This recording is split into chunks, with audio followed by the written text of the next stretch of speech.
Welcome to our YouTube tutorial on how to view active contacts on Instagram. If you're curious to see who's currently online and active on the platform, follow these simple steps. First, open your Instagram app on your Android device. Next, tap on the messenger icon located at the top right corner of the screen to access your contacts. Once you're in the contacts section, take a look at the list of names displayed.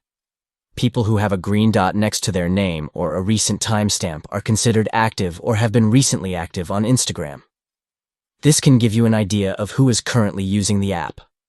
However, if you don't see a green dot next to a person's name, it means that they have turned off their active status feature in their settings.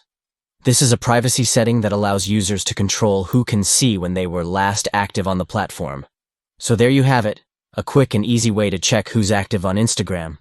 Remember to respect other people's privacy settings and be mindful of how you use this feature. Thanks for watching, and stay tuned for more helpful tips and tricks on our channel.